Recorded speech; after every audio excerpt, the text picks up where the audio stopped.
Hei, Ulemil Gielavahkun lä pueredi mahtu saamigielabirra ja maitei pueredit saamigiela statusa. Nuote just tämän vahku de alaga saamigiela gul ja on jueke aina sais. Täällä nubbi päivi Gielavahkus mange baraga. Ne det mun smihtin att mun aigun finat kähtsumin ofta teaterbihta mun amla human su. Ja da teaterbihta lä saamelaatjai birra machai huvuetse de och cirkus Ellin och tjäge. Jag mun aigun väldigt mai Anne ja Sandra melde. Tää teaterbihta chai huvu samgili, mutta da tekstu juvu mai dargili. Mielestä sada hui mielenkiintoista vas ainit tän teaterbihta ja värs än maitai. Vain tää kievai kähtsen blotchete vai leosen blotchete los. Att saamelaatjat chai huvu che dego cirkus Ellin.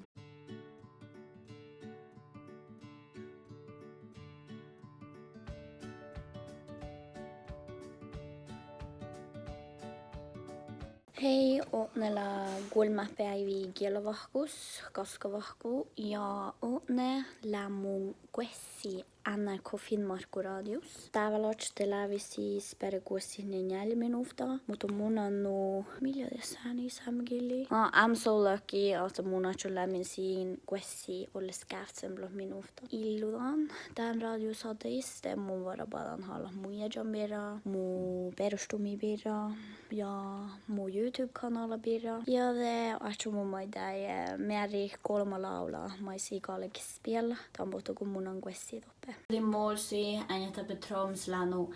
Helglan kalmas. Kaplan nuolu begga ja munin härjan on naulu biggi. Anne, mualagalo munin härjan on nuolu beggi. Wei bie. In härjan on nuolu beggi. Biggi. Tie biggi. Karashoka de rohtuuna ruhtus. Ja mun lihtsun paitsa hääledi. Njääli puolasgrada on vädsi ja muhtei kun tekee slössä muhteis ja ollu pekka. Tällä suli njääli minuutta välgitä mun ala. Ja mun on tässä Tromsøs ofta siellä studios. Tonigen ja mun on halla sun tjohka ältäs. No tässä on vähän äärit halla ja i och aini så amala jo, mutta minä kan halla manna puudis. Täällä mun on Vladimir Rekt, Gergen radios haddais. Shottai velään bara gå motstopp NRKs leimohtingi dabshi. Vähän vihki. Jera just mun härjan lämmi melde ofta artikelis. Da artikel lä må ormus sähtä duola hikkiä lastoira kaupis. Mutta mun ei chinda mange mus rava huisome.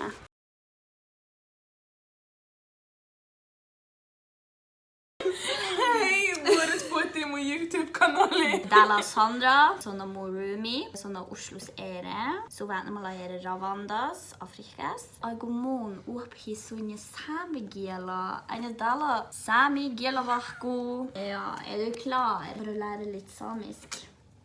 Ja. Okej, vi kan starta med det ganska basic. Och det är bores. Bores. Det betyder sån hej på en måte. När man hilser på någon så brukar man att säga sån bores. Bores. Ja, bores. Mun amala Sandra. Monamala Elle. Herregud, du kan ju den där. Jag ska lära dig Monamala, det kan du. Okay. Jag ser på YouTube-kanalen din. Ja. Hvis du ska spöra med då spör du Midonamala. Midonamala. Ja, det är sån. Så det är Midonamala. Ja. Bores. Bores. Monamala Sandra. Midonamala. Monamala Elle. Där du är flink. Okej. Tänker att det är fint att se från var du är från. Så då ska du säga Mon län Oslos ere. Mon län Oslos ere. Och så ska du spöra mig Gåsdon lähere. Då spör du var är du Lähere. Ja, Gåsdon lähere. Ja, så säg det igen. Gåsdon lähere. Gostonla ere. Da spør jeg deg, Gostonla ere. Og Moland. Oslo. Oslos. Oslos ere. Hvor jeg fra. Gostonla. Nei, let ere. Jeg er spent på om du husker det her på slutten av videoen, fordi da skal jeg føre en hel samtale med deg. Jeg kan si ha det. Ja, og hva er det? Hva det der var. Ja, det er sånn, når jeg drar fra deg. Hæ? Da har jeg Ja. satt det helt feil. Når jeg drar fra deg, så skal du si mana deravan til meg, fordi jeg drar. Ok. Fordi mana, det betyr dra. Ok. Og så badze, det Badze sier, der, hva? ja, jeg sier det til deg fordi du blir igjen. Det betyr bli igjen. Ok. Badze. Ja. Ja. Men kan du si god dag? Så god, det betyr boere. Bere. Du må bare lære deg å si baby, det er dag. Baby. Baby. Baby. Så det blir da boere baby. Bere baby. Bere baby. Og så er det god natt. Det er boere icha. Bere icha. Og så god morgen. Det er boere irit. Bere irit. Irit. Det er sånn, Irit. du vet i engelsk det. Ja. Irit. Hva var god dag? Bere baby. Bere icha. Bere irit. Nice. Jeg blir så stolt. Og så er det jo litt fint å komplimentere på samisk hvis du skal flørte med en samisk gutt, for eksempel. Eller hvis du skal kjefte på noen på samisk, så ja. Så nå skal jeg lære deg å si å, du er stygg, du er fin, du er... Du er stygg. Ja, du er stygg, du er feil, du er... Når du skal begynne å si du er, da sier man don let. Donlet. Og så kommer det adjektivene da. Chaba, Chaba. det betyr fin, vakker, pen. Don let chaba, Sandra. Og hvis du vil si at noen er stygg, så sier du don let Donlet. ropmi. Ropmi. Ja, det betyr du er stygg. Det høres ut som det er rotten. Ja, det er basically, du er litt råtten. Shit. Ja, så prøv å si at jeg er stygg. Oh wait, du kan ikke. Jeg er for pene da. Jalla. Jalla, det betyr du er dum. Jalla. Vi kan ikke si det der i Oslo, for det er bare jalla-shop i de der på. Ja. Jalla betyr det er dum. Donlet er jalla. Jalla. Vi kan donlet jalla. Og så, når du er litt sånn oppgitt eller sjokkert, og bruker du å si herregud? Ja. Ja, så på samisk er det herrasiunit. Herresunit. Så dramatisk. Ja, men sånn, herrasiunit. Så er det sånn når du er sur på Sina eller Dika eller på meg og Anna, så kan du rope hold kjeft til oss på samisk, og det betyr orjaska. Orejaska. Orjaska. Og hvis du har lyst til å vise kjærlighet til meg og Anna eller Sina eller Dika eller hvem du vil, Jeg kan bare si kjappi. men hvis du har lyst til å express some love, så kan du si monlan bueredunye. Monen beredunje. Beredunje. Det betyr jeg er glad i deg. Og så var det beredunje. Bueredunye. Beredunje. Og hvis du er ekstra glad, sånn you love us, så kan du si mon rähkistandu. Mon rähkistandu. Det betyr jeg elsker deg. Mon rähkistandu. Nå skal jeg teste deg. Jeg er tilbake. Man kan... Ghetto setup. Når du sier...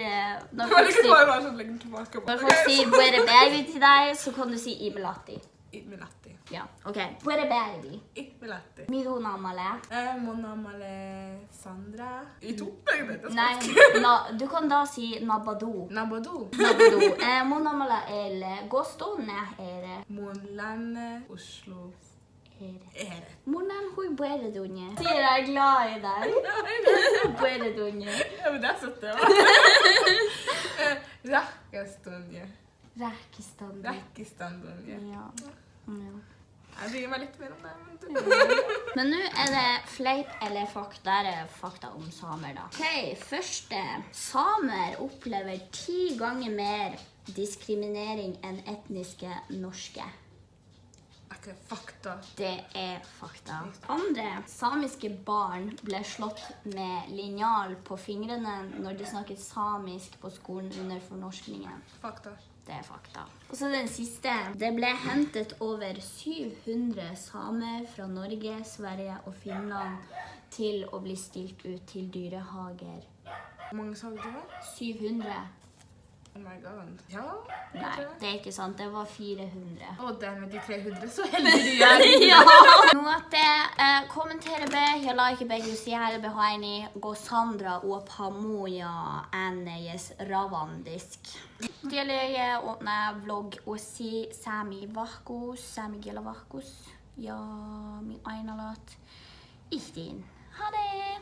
Täällä päivi vihta kiela vahkus ja mun aikun välvelgi täivä maarena. Mä aiku finna kielts Benjamin Sami galbai ja det aiku doi henkpajas. Biblioteki ger prelatni suadjo henkdai. Och där så där alle som gärtsmackar galbai det alla ge bitchpajas. Det är Troms.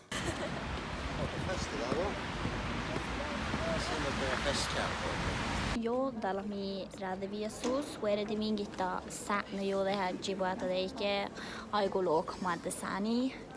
Oda mi aiku huelegit hängutai galpai. Litt for hjemme.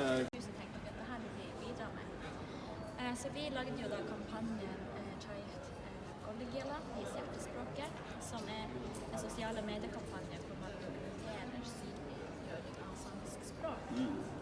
Fordi det er jo veldig viktig synliggjøring av samisk språk. Da was baiki gosmi ochi me henk bajas prelatnis og baiki no täällä aiku maaren henkt.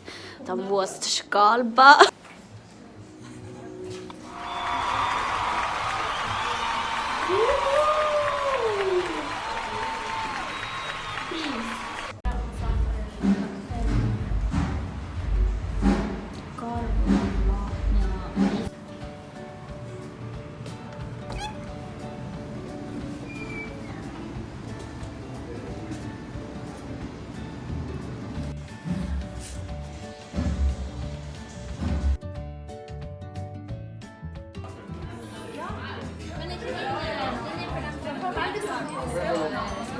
Det er sånn her, ikke så bryrsam som spretter ut på.